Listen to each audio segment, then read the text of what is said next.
guys, welcome to Chickenlandia. I am the president of Chickenlandia, and today I'm going to share with you a sick chicken action plan so that you can take care of your chickens when they get sick without getting too stressed out. So let's do it. How many of us have had the scenario where you walk into your chicken coop and you're super happy because maybe you're like coming in the morning to feed your chickens and everything is fine. They were all fine the day before, and all of a sudden there's a chicken in the corner looking lethargic, wings are droopy, they're not pecking and scratching, they're all puffed up, and you can tell something is wrong. I really don't like that scenario because I wish that they could just tell me what is wrong. It's kind of this guessing game, especially us as backyard chicken keepers. Taking our chickens to the vet is a lot of times not an option, so we just kind of have to figure out what to do. And I certainly have been in a situation where I was just panicked, kind of frozen, and didn't know what to do. So I wanted to create a very simple list of steps that you can follow and that's easy to remember so that you'll know what to do next time you have a scenario like this.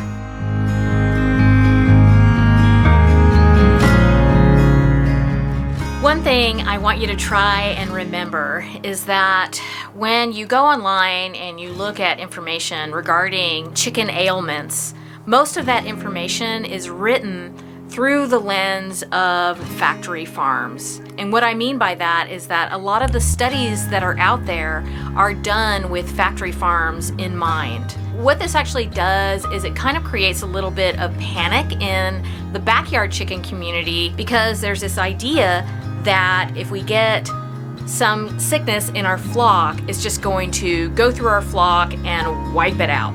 If you think about it, that can happen in a factory farm where chickens are totally compromised. They're living in these horrible environments where they don't even have room to walk around, and it's really not conducive to healthy chickens. So of course, in those scenarios, there's a bit of panic involved, and a lot of times they have to administer conventional medicines to the entire flock, or in some cases they have to cull the entire flock. And I'm not saying that that doesn't happen with backyard chickens, because there certainly are some very virulent diseases out there where if your backyard flock gets it, it's a possibility that they might all die, or that you might have to be proactive in terms of just eradicating that disease as quickly as possible. But in many cases, I think there is unnecessary panic, and I think that if you just follow some simple steps, you can get individual chickens through illness and your whole flock will not be in danger. And I know because that's happened with me a few times. Get out of your head, young one. Don't let the fear consume you. Wander as far as you wanna go and use that light to follow through. What's she quacking about, Marshmallow? What's she quacking about, Mr. Robot? Who knows? Last year, I did get a respiratory thing that went through my flock. 3 chickens had symptoms from it. I imagine they were all exposed to whatever it was. Pikachu got it, Philippe got it, and Little Stinker got it. As you can see, all of those chickens are still in my flock. They're doing great. I am somebody that uses homeopathy. I'm gonna put a video in the description that talks about what I used for them. But even without any kind of homeopathic care, there were some basic things that I did that I do every time I have a sick chicken. It's really, really easy. The first thing I want you to remember is the word R.E.S.T. R-E.S.T. In Chickenlandia, R.E.S.T. is an acronym that I use to remember what I need to do when a chicken is sick. And the R stands for remove from flock. So that's the first thing I want you to do when you find a sick chicken.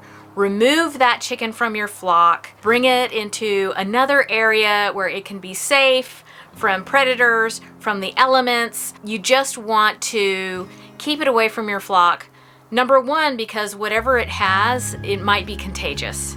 And the other reason is that when chickens see that there is weakness in another chicken, they might pick on that chicken or attack that chicken. And I know that that's awful to think about, but that's part of their instinct regarding the pecking order. If they see weakness in the flock, to them, that is dangerous for them. So they will try to eliminate that weakness. As human beings, we can remove the chicken from the flock so that it can be safe and not stressed out and not spreading whatever it has to the rest of their flock mates.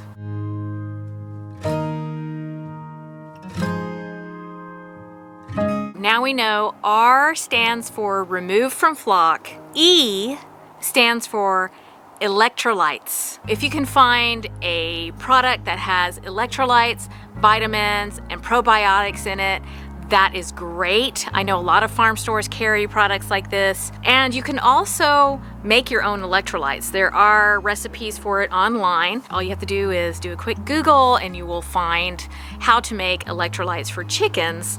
It's super easy. You know, I remember when I was a kid and I would get sick, my mom would give me Gatorade. So this is kind of the same concept. You really want them to get a nice boost of vitamins, a nice boost of electrolytes, and if you can, a nice boost of probiotics. These all have immune boosting properties and can help your chicken to pull through.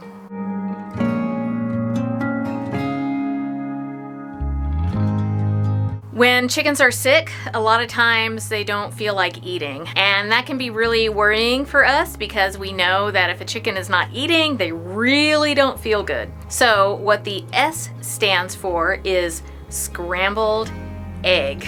The reason I have that is because scrambled egg is something that chickens just really, most of the time, cannot resist. When you don't feel good, you really want some comfort food, this is something that they will most likely eat unless they're really bad off. If they are really bad off and they're not eating anything, then you can get a syringe, a needleless syringe, obviously, and mix some egg yolk with some vitamin and electrolyte water. Put that in the syringe and very slowly and carefully feed that to them. I am one person that would say do not force feed a chicken because it is super easy to drown a chicken. Just place a drop on their beak and that drop will kind of fall down and they will usually eat it off of their beak, even if they don't feel good. It's just kind of like a reflex that they have.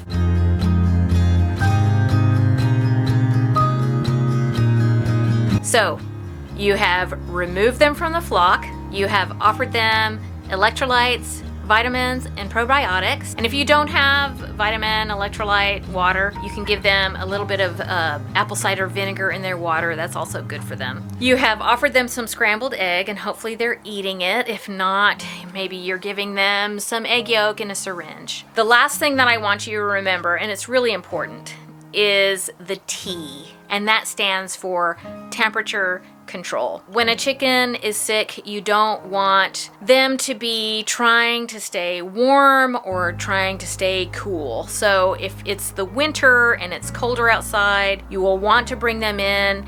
You might offer them supplemental heat. I would recommend getting yourself a radiant panel heater because a heat lamp presents more of a fire hazard.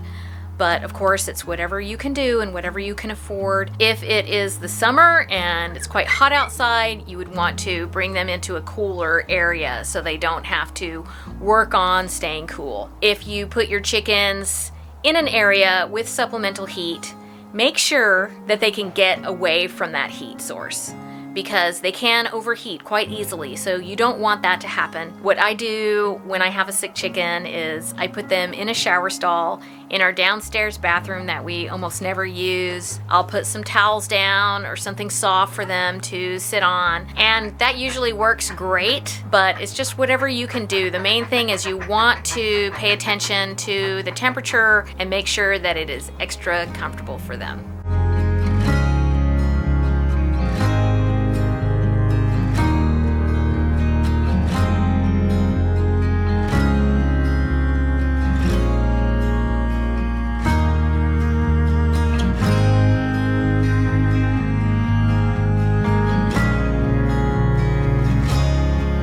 literally just punched myself in the face with my tripod.